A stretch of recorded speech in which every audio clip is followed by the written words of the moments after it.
let's talk about that. But I don't want to let you go before we talk about Melissa and Yeah. her husband and all that she accomplished, Senator Klobuchar. She was, she starts out running for legislature with little kids. That's how I met her.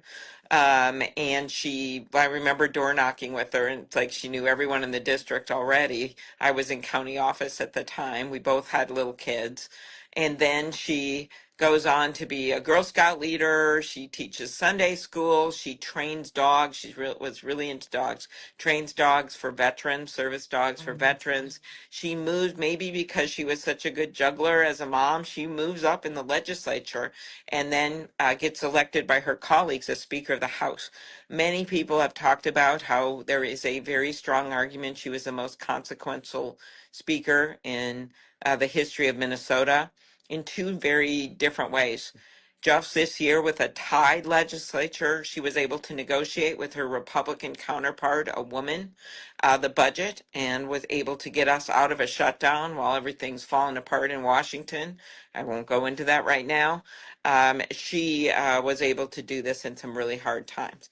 Then, in the last few years, she was able to usher through this incredible agenda, working with Governor Walz on school lunch, on one of the most best policies when it comes to paid family leave, standing up for women's rights, She all of these also things. passed pretty significant abortion, helped Yeah, pass that's what I significant meant. abortion rights legislation, right? Exactly. She did that. So, it is time after time after time she's been able to get things done. She got things done. So, and she was just also just such a decent person.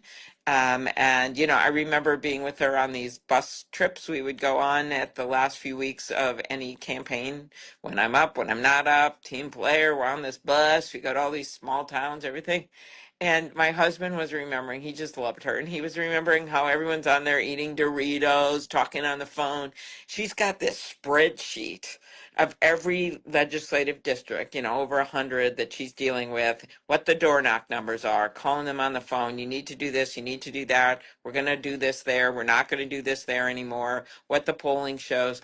I mean, she was just this incredible leader and also really a lot of fun. And so, when I think about hearing about political violence and having it happen to a friend like this, thinking this is not just about numbers, as much as we know there have been this major increase in violence against judges, violence against elected officials, and I think in the Congress from 1600 in 2016 to over 9,000 last year threats.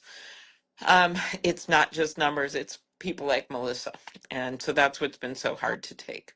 Oh, I'm sure, and I'm so sorry. And she sounds like an amazing human being.